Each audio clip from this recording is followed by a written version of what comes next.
Hello, everyone. Good morning, good afternoon, good evening, wherever you guys are. We're going to jump straight into an exciting new town hall where we're going to be talking about election results, the upcoming NEARCON conference. We're finally getting to hear from our new CEO. Hello, everyone. Chris. Good morning, good afternoon, good evening, wherever you guys are. We're going to jump straight into an exciting David, you want to take over here? Hall where we're going to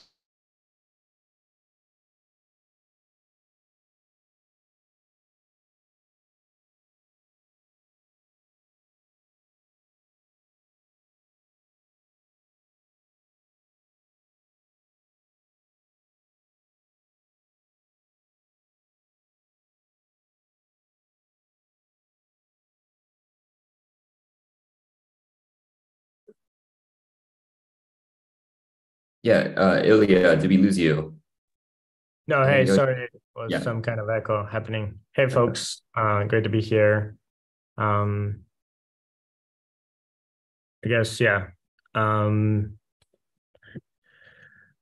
wanted to introduce and welcome, Chris, I'm sure many of you already know Chris, so he's stepping in to steer the ship at NEAR Foundation and set us up for next evolution of NEAR, working with me.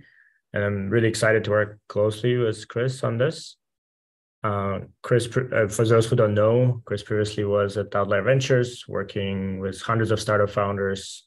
And he has been at NEAR Foundation for a year as general counsel, working both kind of in his legal capacity, but also beyond that to navigate the ecosystem. So, Chris, take it away. Thank you, Ilya. Honored to be stepping into the role. And like Ilya mentioned, for those of you who don't know, I was commercial director at Outlier Ventures during the period where we built the accelerator to become the largest kind of open Web3 accelerator in the world. And we built that on what we called the open metaverse thesis. And I had the enormous privilege of working with hundreds of incredible founders kind of out there building Web3, building the open web. And I joined the foundation over a year ago because of my belief in the vital importance of an open web. And in my view, it's absolutely essential that we have a resilient, sustainable, and self-sovereign alternative to the current closed web and the permission systems that underpin it. And also because it was an opportunity to work consistently with a group of founders over a longer period to support the growth and development of the NEAR ecosystem. And the NEAR ecosystem, thanks to its incredible technology stack that we're going to hear a little bit more about, it's the best place to be supporting the development of an open web. So like Ilya said, in the coming months, we're doubling down on that kind of open web founder focus, and really looking forward to collaborating with him, but also with all of you, all of our great contributors out there in the ecosystem as part of that process, and to make sure that everyone is getting the help and the support that they need to do that effectively. So on that note, Ilya, I'll pass it back to you for another introduction that you're going to make. Yeah, so was even greater, not even great. It was as great, but in my case, relief, I'm happy to introduce Eric, who is joining on Pagoda side as a CTO, and really to focus on getting a lot of the products and technology that we're building kind of with that laser focus there. And I'll let Eric kind of introduce his background and talk through some of the Pagoda updates as well. Yeah, thanks for the intro, Ilya. Super excited to be here. It's my, I think, third week at Pagoda, or in the NEAR ecosystem in general. As a little background, I was most recently CTO at Nifty Gateway, which is a NFT marketplace, one of the earlier ones in the space. Before that, I was a founding engineer at Gemini, which is a crypto exchange and custodian. What really brought me here is I was hooked on the vision of Boss, and how it is integrated with the rest of the NEAR ecosystem stack. The idea of making decentralized applications not just possible, but better than Web2 apps, I think is really compelling. That finally make blockchains a part of everyday life in a way that that people have been trying to do for almost a decade now. So very excited to be here and meet all of you that I haven't already met, and keep on going. So today I'd love to talk a bit kind of holistically about what Pagoda is up to and why. This is not necessarily, what I'm saying isn't necessarily like a big, not announcing big changes here, really just clarifying what's going on and what we're working on and why we're working on it. So Pagoda was originally sort of split from the NEAR Foundation in order to be kind of a professional services and product development company, as well as the development arm for the NEAR protocol core itself. But about, 8 or 10 months ago, started building Boss, what you see now in near.org and the developer tools behind it. And that's really become now part of the NEAR ecosystem. We say NEAR is the boss, and it's not sitting on top of it as a paid add-on or anything. So as we go forward, the best use of Pagoda's resources has been to really stay fully aligned with the foundation's mission of supporting and developing the NEAR ecosystem. Even if that means, at times we've been thinking about Pagoda as a for-profit and independent entity, but we're kind of putting that aside for now and focusing on continuing to develop the NEAR ecosystem, which includes all the boss stuff we're working on. So going into the initiatives that we've got going right now. So first of all, we're continuing to work on Boss. If you could hop over to the next slide, I got a little list of them. Continue to work on Boss. So both the underlying platform as well as near.org, which is for sort of your entry point into that platform and a showcase of it. That includes the front end you see, products like FastAuth, Query API, and other things.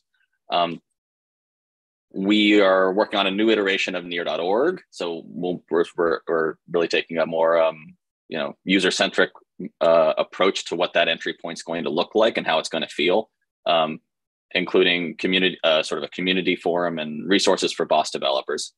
The next thing I want to talk about is sort of Ethereum alignment. We're not out here necessarily trying to destroy Ethereum. I know they're in L1 and we're in L1, but there's a lot where NEAR can add value to the Ethereum ecosystem. And we can help also bring Ethereum-focused developers and founders into the NEAR ecosystem. So we want to be friends with Ethereum. We have a few projects in flight that sort of make that more tangible. Details will be coming later. I think it's some pretty exciting stuff that we'll be able to announce soon. Finally, The NEAR protocol team has been part of the Pagoda organization for a while, and but it already has independent governance from the protocol working group. It already takes input from the entire ecosystem, the entire community.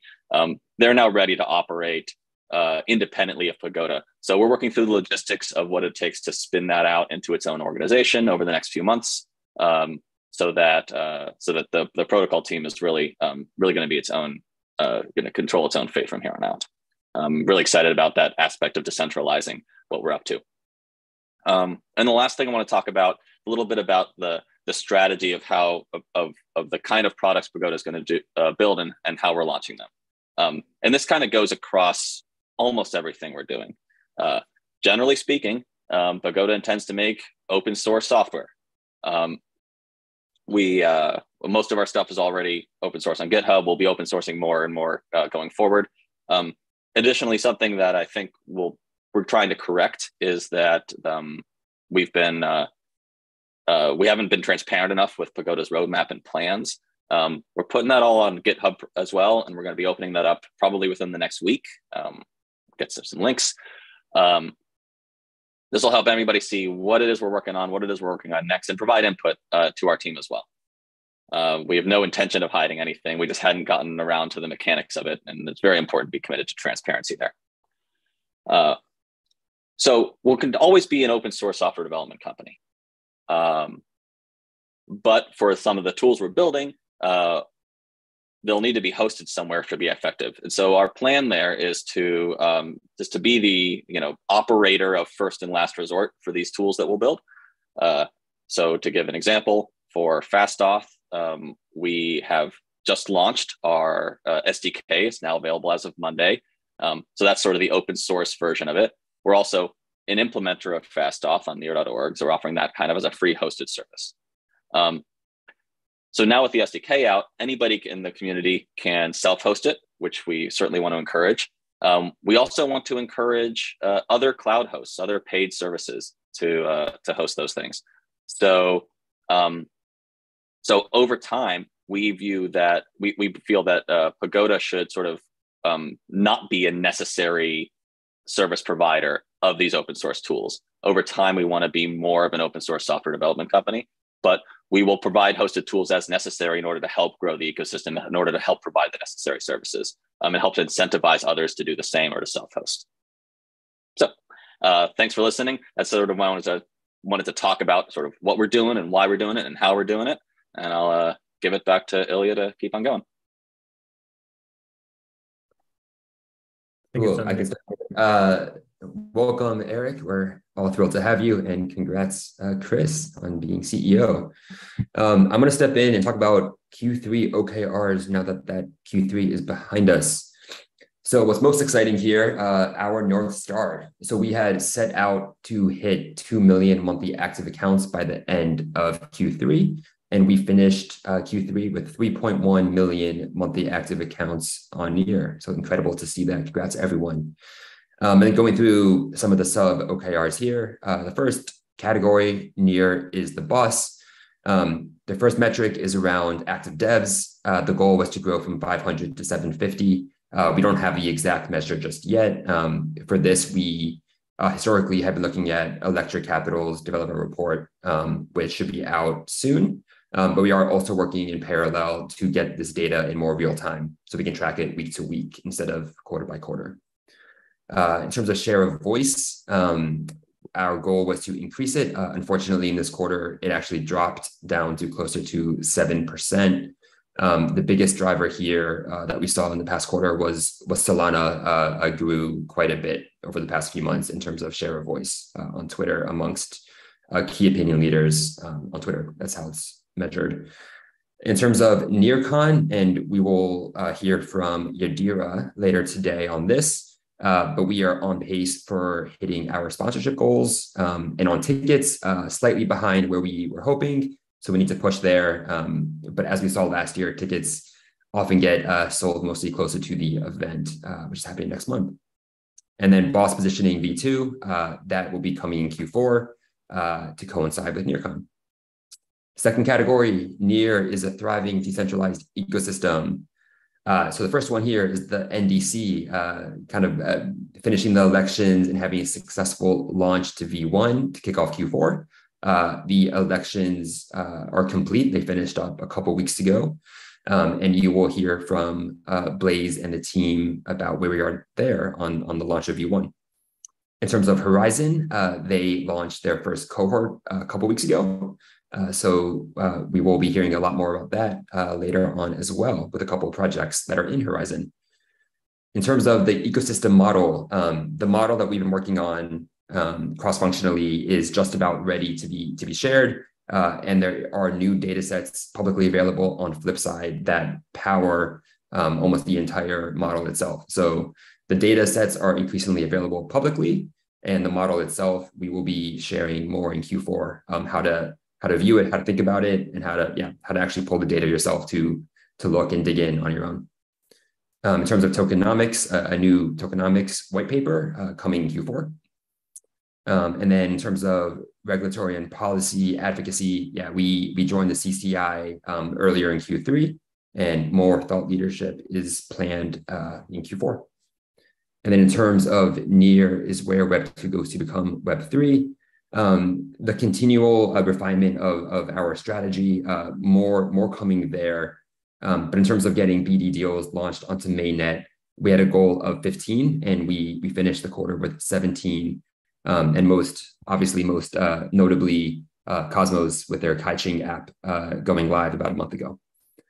And then for Horizon, getting 300 projects onboarded, we finished the quarter with 254. So just a bit below that goal. And then the next few slides, just sharing so a few KPIs. So first is a new homepage for NEAR Atlas, and you can check out the QR code to check it out. So this is the homepage. You can see now quickly see monthly active accounts and total wallets created up top. And then there's a chart showing new accounts created and a cumulative wallet count. In terms of active accounts, you can see here over time how that is going. So as you can see now, we are at 3.1 million. You can also see top projects. So you can see, for example, the top two, both Kaiching and Sweat, having 1.7 million and just under 1 million respectively, with very strong retention. So that is driving a lot of the sustained active account usage. And then one last slide. This is from Artemis. So it's a third-party source. On the left, you can see daily active accounts. And what you see here in the white line is NEAR's daily accounts, which shot up about a month ago, thanks to Kaiching, and has been sustained at around just under 750,000 daily active accounts every day for the past 5 or 6 weeks now, surpassing nearly every other chain, including Polygon, Solana, Ethereum, Avalanche, etc., and right on par with Bitcoin. And then in terms of transactions, also thanks to Cosmos and their Kaiching app, we've been around 1.5 million daily transactions, also kind of surpassing many other chains. And this has sustained ever since the Cosmos launch. So amazing to see our growth, especially relative to others, showing how powerful and scalable NEAR blockchain is. And with that, Ilya, over to you to kind of talk more about ecosystem-wide KPIs. Yeah, thanks, David. So, I mean, at this town halls, we've been presenting a lot about kind of monthly active accounts, and there have been just general questions like, what about all the other metrics? And so the idea kind of just to quickly check in on the audiences we target and how kind of all of this fits together, and what are the metrics associated with this and how they all fit together. And so the audiences we have in the ecosystem kind of span, big variety, but maybe to kind of crystallize them into a few groups. One is founders, and this is, kind of startups and founders behind them. This is developers who are, everything from learning to building new things to, over time becoming founders. This is creators who are finding new ways to monetize their work. The users who, looking for new economic opportunities, are trying to find, some entertainment, are, searching for their new tribe and crowd. And you have enterprises which are also looking for ways to do marketing or new business models that Open Web is providing, and kind of connecting with audiences on the other side.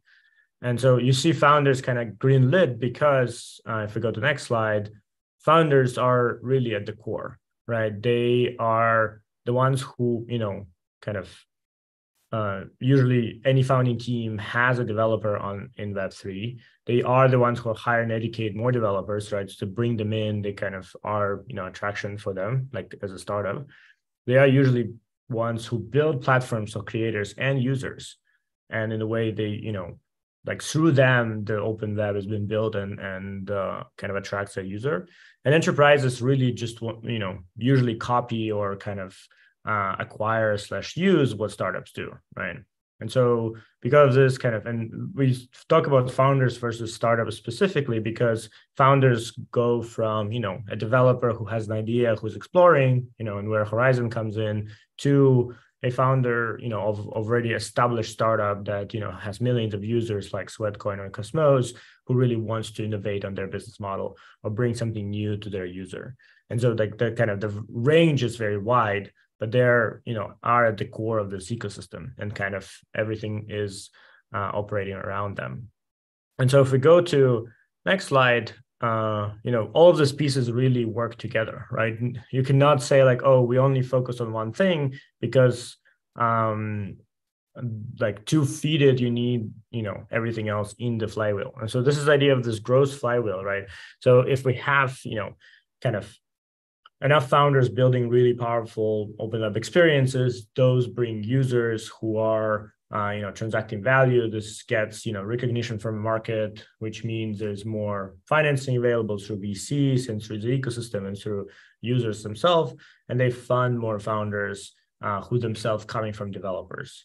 And so kind of, you need like all of these pieces to work together and really feed into each other to have the kind of the ecosystem grows, continue going. And, this is when we call about like product market fit, usually in startup land, right? That's what it is. It's like when you're like the flywheel is working pretty much without needing to push every single piece. And we are not there yet, right? We still need to, apply kind of more work as an ecosystem on every one of these pieces to continue growing the ecosystem at more kind of this accelerated pace to have this flywheel working.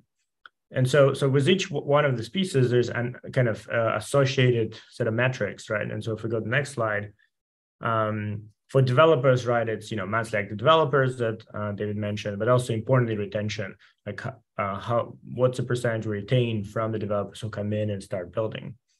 And we have, for example, DevHub kind of, like working on in this space. For founders, again, importantly, like, are we growing our founder base? But also importantly, like, are we retaining the, great founders that are coming to build on Near? And so, we call it kind of founder success in general. And this is where, again, we have different platforms right now in the ecosystem. And, another way to measure that is how much funding has been raised by the startups in the ecosystem. Finally, we've been talking about users, right? And it's really important metric, but it's also very crude, right? Like different users, depending on what they're doing on chain or how they're interacting with Open Web, in a way have a different weight. And it's been hard to like really weight this, and kind of as we now getting bigger usage in general between different apps, we can start becoming a little bit richer about how we're thinking about users. So it is about fees paid, both for transactions as well as finance. It's about referral, like this users bringing more users into the ecosystem. It's about number of people who are earning or who are creating this ecosystem. There's probably other also ways, how we can like measure value of the user in the ecosystem, right? To understand that, like, and weight it in when we're evaluating different choices. I think kind of starting to think more about this framework where it's not, each account is equal, but starting to kind of stratify them is really important as we're thinking about it. And finally, the thing that David mentioned as well is share of voice. is extremely important because this is a way we can understand how much of both Web3, but also beyond Web3, we have kind of mind share, right, in the ecosystem and beyond. And this is something that, you know, we have dropped and like we need to continue working.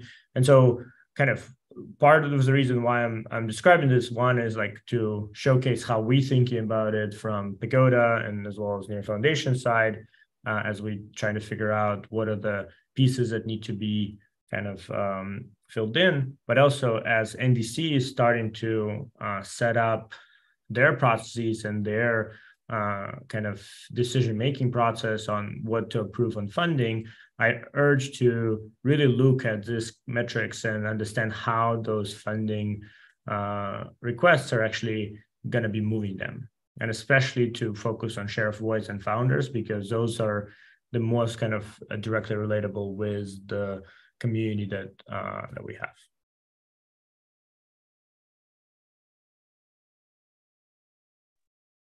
Amazing. So thanks so much for sharing this. Next up, we're going to have some ecosystem spotlights to be kicked off by Pagoda initially. Hi, everyone. My name is Dio, and I'm a product manager at Pagoda. So if we move to the next slide, and as Eric mentioned earlier, we just released the first version of the Fast.SDK SDK on Monday, and it's now available for developers building on Near. As a refresher, with Fast.SDK, you can simplify any user onboarding flow by getting rid of seed phrases and browser extensions. Users can also sign up or recover their account with just an email address, and they can even start using the app right away without having to fund the account first, thanks to the transaction relayer. You can apply to join the beta and start building today by scanning this QR code or by visiting the docs page. This was the Fast.SDK update, and I think Gotham is next. Hi, everyone. My name is Gotham. I'm also a product manager at Pagoda, working on near.org. So excited to announce the launch of Boss push notifications today. We've launched support for web push for near.org, as well as other gateways. Users on near.org can opt in to receive push notifications on both desktop and mobile browsers on iOS and Android. And developers building components and applications on near.org can leverage web push notifications to inform and re-engage their users. And we've also actually launched support for other Boss gateways to implement push notifications through a web push service. And some of that documentation is going to be published later today. But please follow the code that I've provided here, the QR code, as well as the link to learn more, and reach out to me with any questions. Thank you.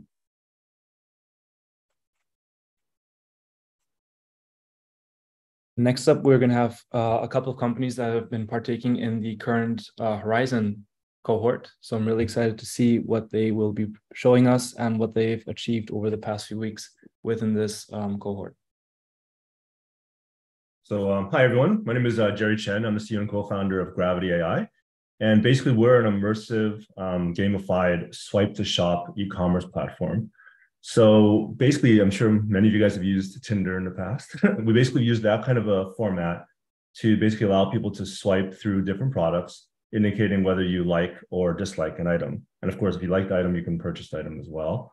Really, the value in that is that as you're swiping, you're essentially training your own personal algorithm on what you actually like to see. So our platform is really about product and brand discovery.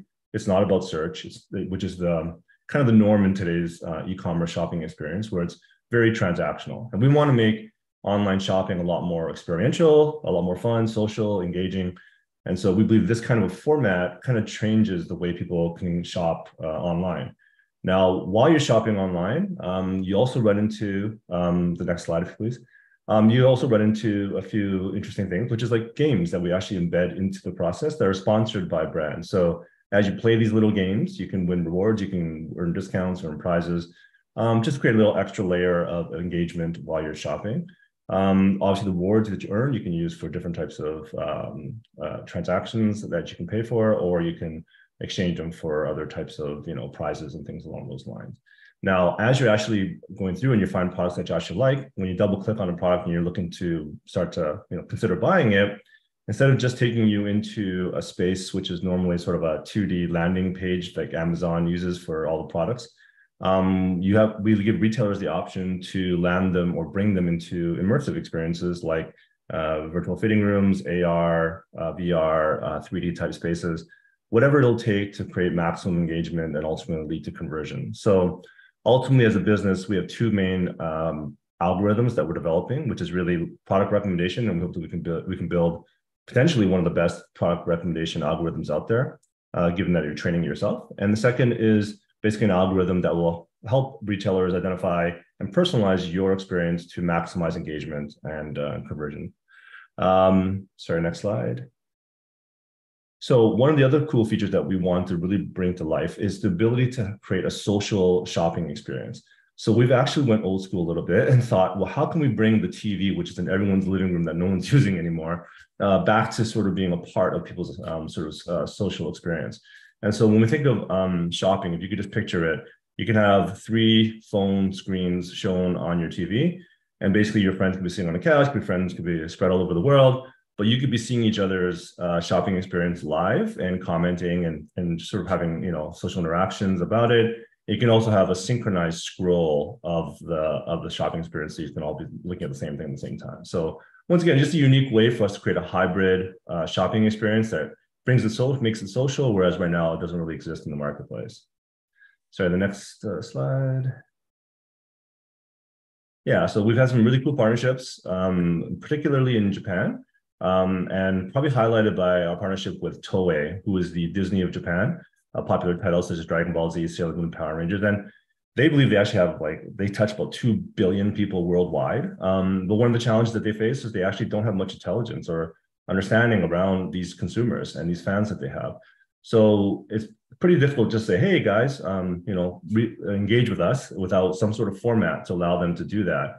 And we believe that we provide them with a very cool way of sort of showcasing and featuring merchandise to their customer base. So our plan is to create the crazy anime world of products and merchandise and even little mini games that are branded with the franchises that they have, to really sort of help galvanize their community, pull it all together, while obviously sharing opportunities to sort of, like, you know, sell merchandise that's branded to their franchises.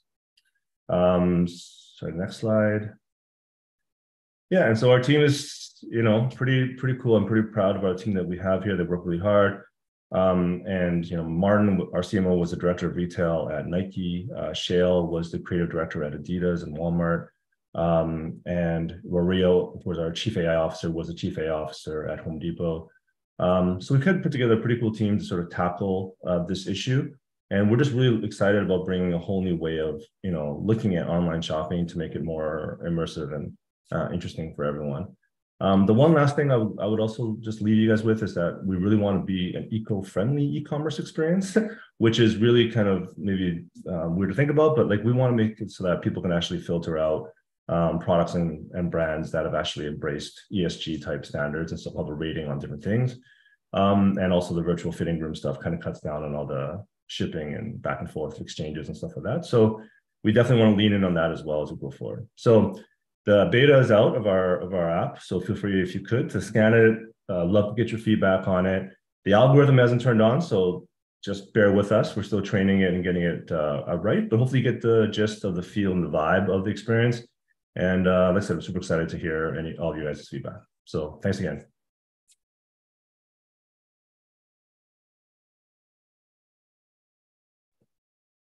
Hi, everyone. Glad to meet you all. I'm Anastasia, CEO and co-founder of VArt, and today I'm going to cover a completely different side of your interaction with content. So did you know that whenever you're just casually surfing the internet, scrolling your Instagram page, or maybe shopping for your favorite products using Gravvity AI, you are basically interacting with dozens, if not hundreds, of licensing at the same time. So what we do at VArt, we help brands and AI tools to better monetize their IP through automating their licensing. Next slide, please. I'm sure that a lot of you have already seen all of this crazy headlines in the recent couple of months about AI tools and licensing and different brands and creators being worried that AI can, rob us out of our IP. But that's basically not the case. And it just showcases a bigger problem, which was underlined there already for many, many years. Next slide, please. That IP industries, the industry of art, fashion, luxury, music, gaming, is actually struggling with licensing, taking weeks, if not months and years to take any agreements in place. It's very complicated and not automated. And I, as IP lawyer, am also guilty of making this 20 plus pages agreements and basically contributing to the prolongation of this cycle. So that's why we at VArt are here to change it and to bring back this power and speed and velocity to brands, creators, and AI tools through VArt protocol. So VArt protocol is a solution for IP licensing, which helps you to automate, track, and monetize your IP.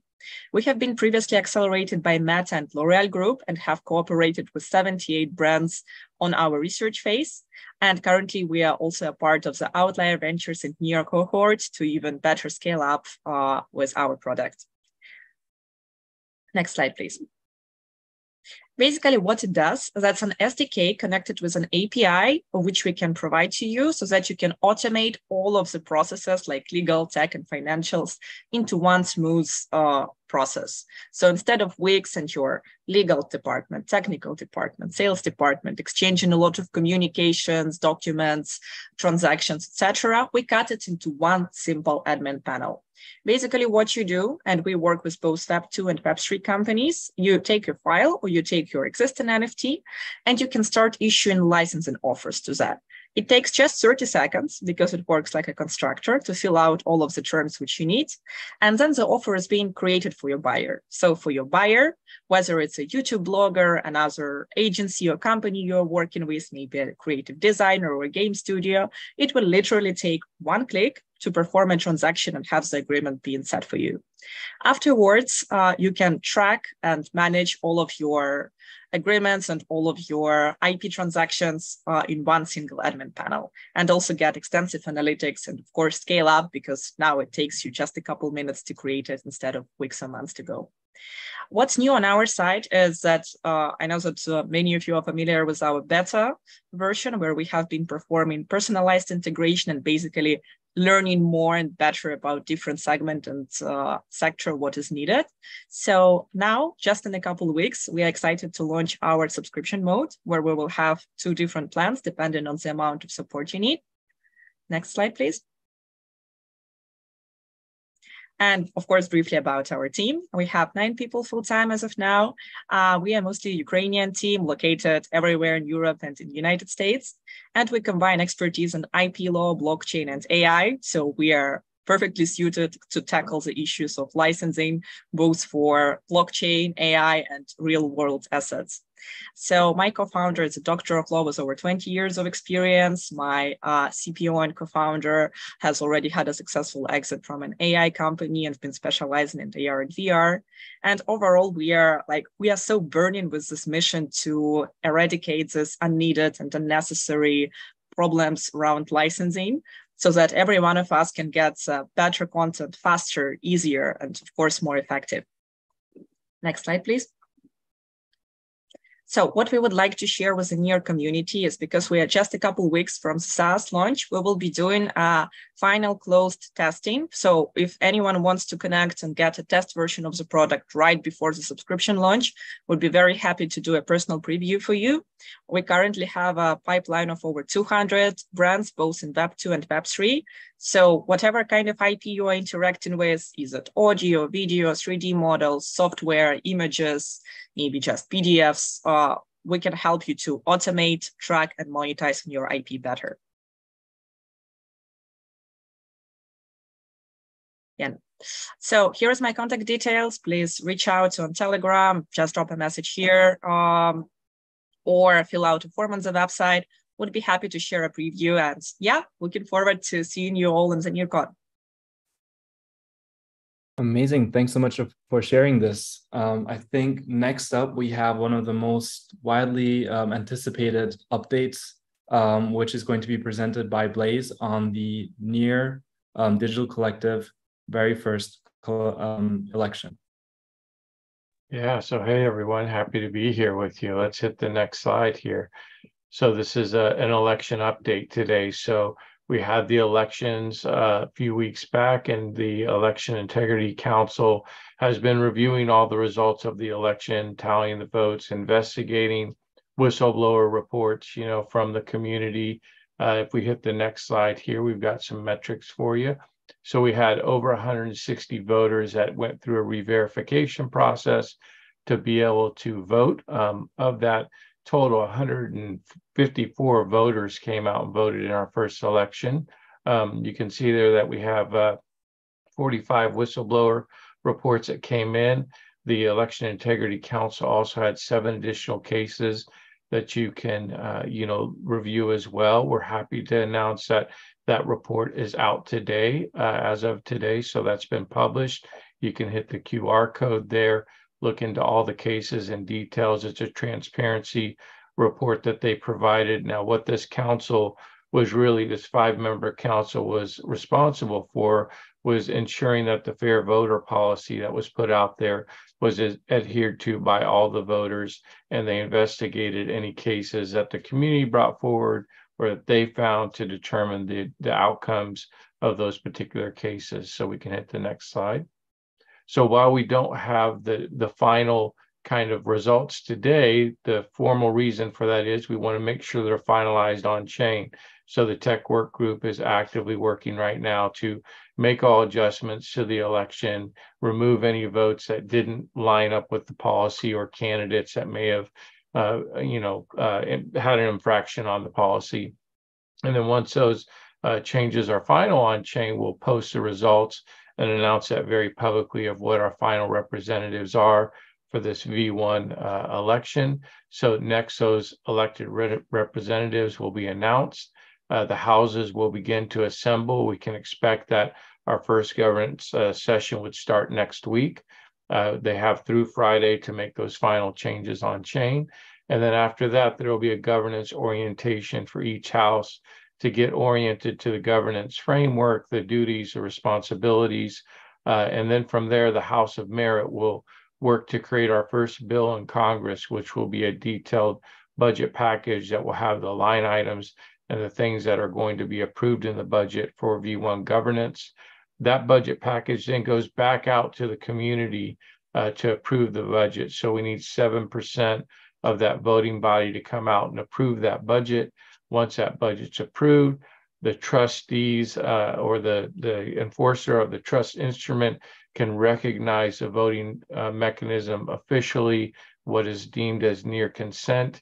And at that point, the power will transition to the community to be able to deploy funds from the Treasury moving forward.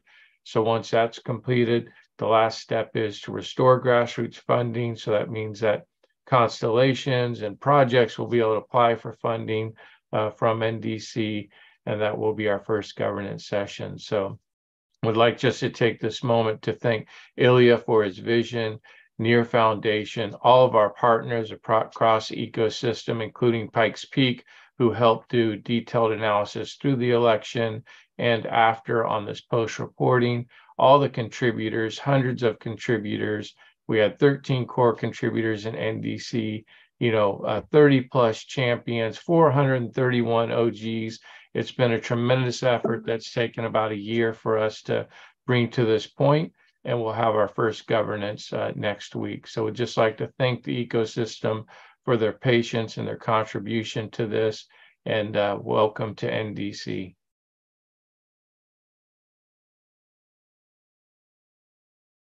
All right. Hello, everyone. I am officially back from maternity leave. I want to give a huge shout out to Jack, Kiana, Olga, and Stephanie for holding down the NEARCON and events forts. And let's get to it. David, next slide, please. And if we can play that video with sound, get a little audio going, get everyone's energy back up.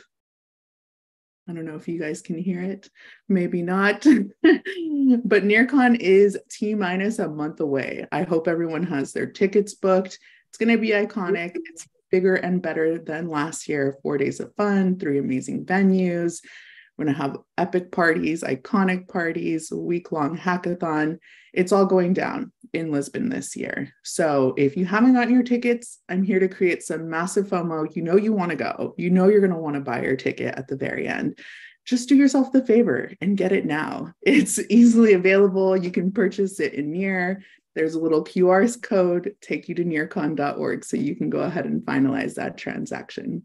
And if you want to get it in fiat, you can get it in fiat too, but Near is available. Next slide, please.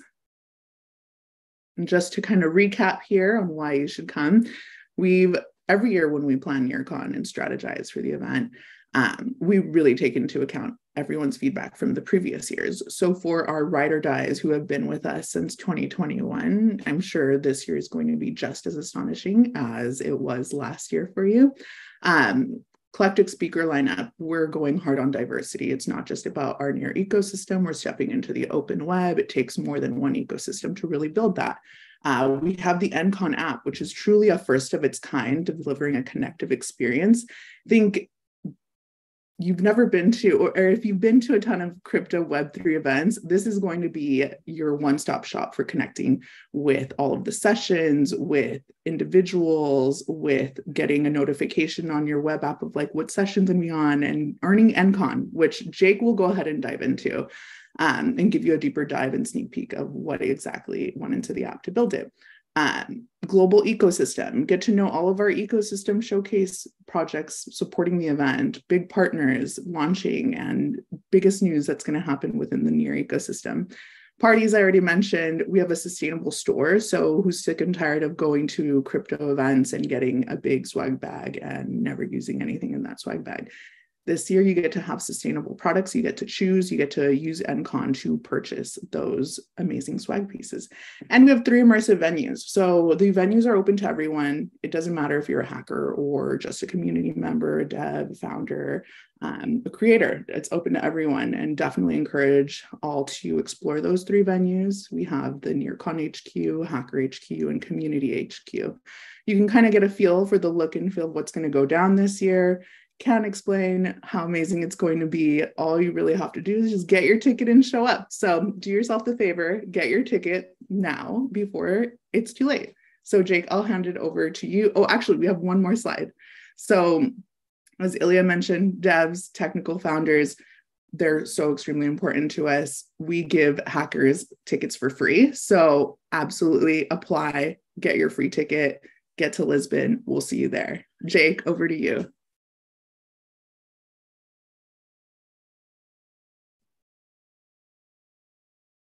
All right, I'm going to need to share. Thank you much. Let's see here.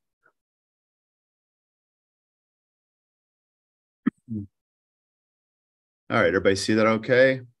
All right, so yeah, we put a lot of work into trying to build an experience that not only showcases the power of the boss, but also integrates a lot of partners from the ecosystem. So shout out to KeyPalm, shout out to Verican, and shout out to Jutsu, as well as Mintbase, who have all collaborated around this application to really kind of deliver a unique experience.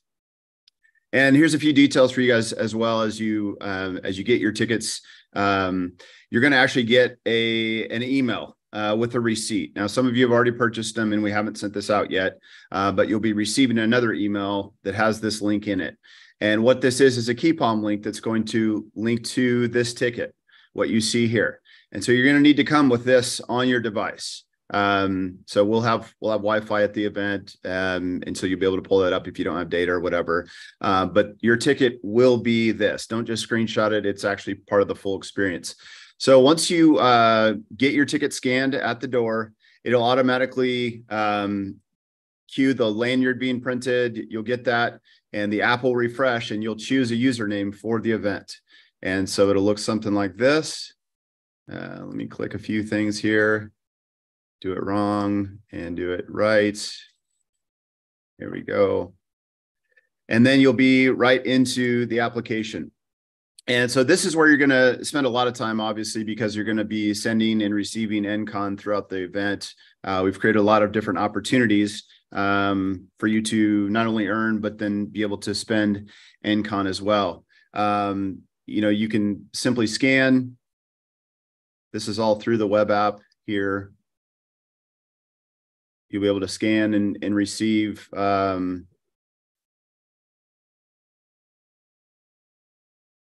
NCON like so. And then you'll also be able to receive it using a QR, nice and simple. You'll be met with alerts that'll tell you what's going on during the day with links to different things that you need to know.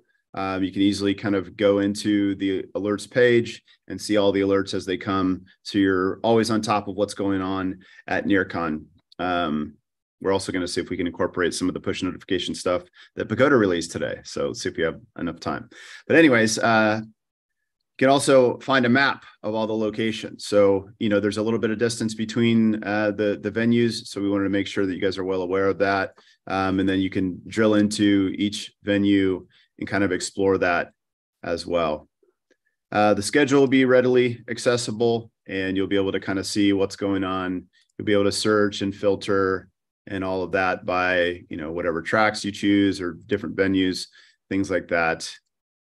All of that will be set for you. And we'll also have some help information to allow you to get where you're going. You're going to be able to, like I said at the beginning, you're going to be able to send and receive NCON, and you'll be able to earn NCON by doing a lot of things, engaging with a lot of things at the event, whether it's going to talks or doing special kind of quests with different partners and vendors. We're going to create a lot of fun engagement opportunities for you to earn NCON, and then you'll be able to spend that at food trucks, in the swag shop, and who knows where else. But exciting things coming for the NCON experience at NEARCON this year.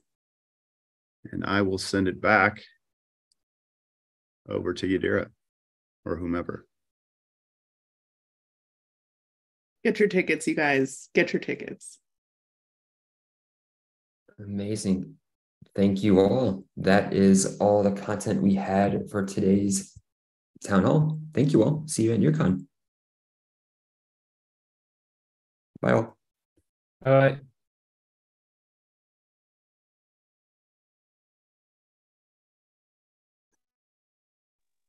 Bye bye.